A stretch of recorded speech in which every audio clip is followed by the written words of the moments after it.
તો મુખ્યમંત્રી વિજય રૂપાણી પત્રકાર પરિષદ યોજી રહ્યા છે।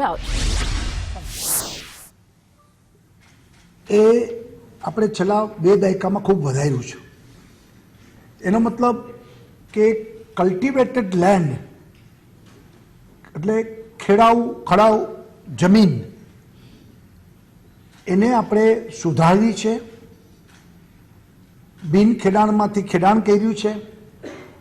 ત્યાં આપણે ઇરિગેશન, વીજળી એ બધી વ્યવસ્થાઓ કરવાને કારણે આપણી ખેડાઉ જમીનનો વ્યાપ આપણે વધાર્યો, એને કારણે ખેત ઉત્પાદન પણ આપણું વધ્યું।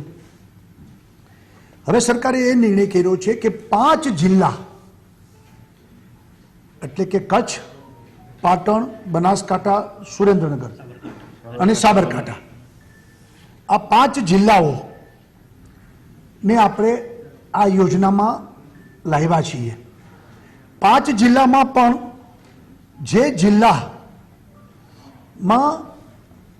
એકદમ બંજર જમીન છે કે જે જમીનમાં આજે તણોખલું પણ ઉગતું નથી, એ બંજર જમીનને કલ્ટિવેટેડ કરવી એટલે કે એને ખેડાવ કરવી, ત્યાં લોકો ખેતી કરે અને એ જમીનમાંથી એ લોકો ઉગાડે। એમાં પણ નિર્ણય કર્યો કે બધી વસ્તુ ઉગાડવાનું નહીં, આ 5 જિલ્લામાં પર્ટિક્યુલર સર્વે નંબર જે બંજર જમીનના છે એને ખેડૂત પોર્ટલ ઉપર આપણે નાખેલા છે, એટલે એમાંથી લોકોએ પસંદ કરવાનું છે કે ભાઈ આ જમીન ઉપર અમે ખેતી કરશું। તો ખેતીમાં જે અત્યારે ખેડૂત ખેતી કરે છે એ નહીં, પરંતુ બાગાયત ખેતી અને એટલે ફળફળાદી અને આયુર્વેદિક ફળફળાદી શાકભાજી અને આયુર્વેદિક ખેતી, આયુર્વેદિકની દાખલા તુલસીથી માંડીને થોરથી લઈને આ બધી વસ્તુ જેમાંથી દવાઓ બને છે એટલી જ વસ્તુ ઉગાડવાની મંજૂરી આપવામાં આવશે। એટલે ત્યાં પછી મગફળી નહીં ઉગાડવાની, ત્યાં કપાસ નહીં ઉગાડવાનો, ત્યાં માત્ર ફળફળાદી અને આયુર્વેદિક દવાઓ જેમાંથી બને છે ને આયુર્વેદિક આપણી ઉપજ એટલું જ એમાં ઉગાડવાની મંજૂરી આપવામાં આવશે। એ માટે પહેલા 5 વર્ષ કોઈ પણ પ્રકારની જમીનમાં અમે લોકો ભાડું, લીઝ કે કાંઈ લેશું નહીં। 30 વર્ષ સુધી એમને એ જમીન આપવામાં આવશે। એમને ખેડૂતોને જે કનેક્શન મળે છે પ્રાયોરિટીમાં આપશું, વીજ કનેક્શન, એના ચાર્જ ભરવાના રહેશે પણ કનેક્શનની પ્રાયોરિટીમાં એને કનેક્શન મળે।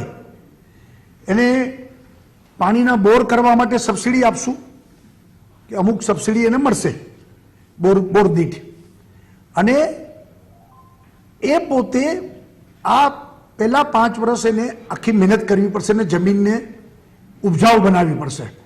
એટલા માટે આપણે એની પાસેથી કંઈ લેવાના નથી, અને 5 વર્ષ પછી એ લીઝનું ભાડું 30 વર્ષ સુધી અલગ અલગ નક્કી કર્યું છે। પ્રેઝન્ટેશન તમને આખું હમણાં પ્રેઝન્ટેશન કરીએ છીએ એ આપને આપે।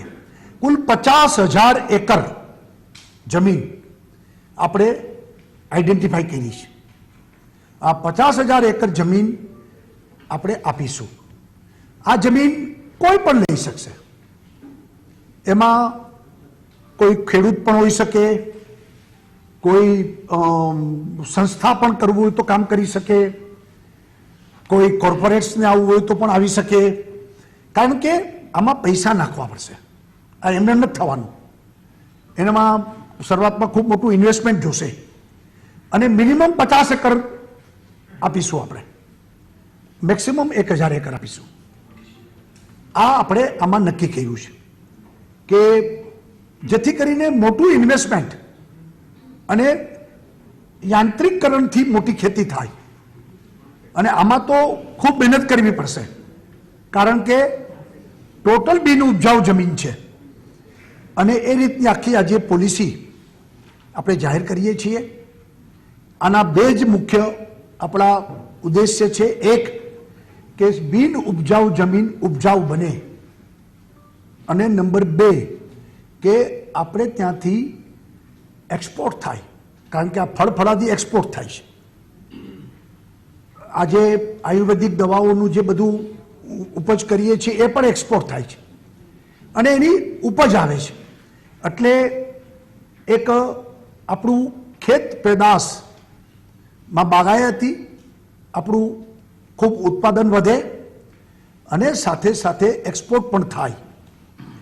ત્યાં આ કામ થશે એટલે અનેક લોકોને રોજીરોટી પણ મળશે ત્યાં આગળ, એટલે એમ્પ્લોયમેન્ટ ક્રિએટ પણ ત્યાંથી થશે. સાથે સાથે આપણે જમીન પણ ખેતી ઉપયોગી કલ્ટિવેટેડ લેન્ડ થશે. મૂળ કલ્પના કે મિડલ ઇસ્ટ જ્યાં રણ છે, ઇઝરાયલ જ્યાં દરિયા કિનારાનો ખારોફટ છે, આપણે ત્યાં પણ આ જ પ્રકારે કચ્છ છે, બનાસકાંઠા છે અને પાટડીનું સુરેન્દ્રનગરનું આખું રણ છે.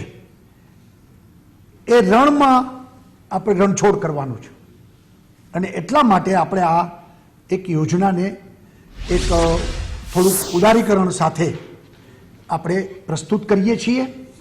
મુખ્યમંત્રી બાગાયત વિકાસ મિશન નામ આપ્યું છે.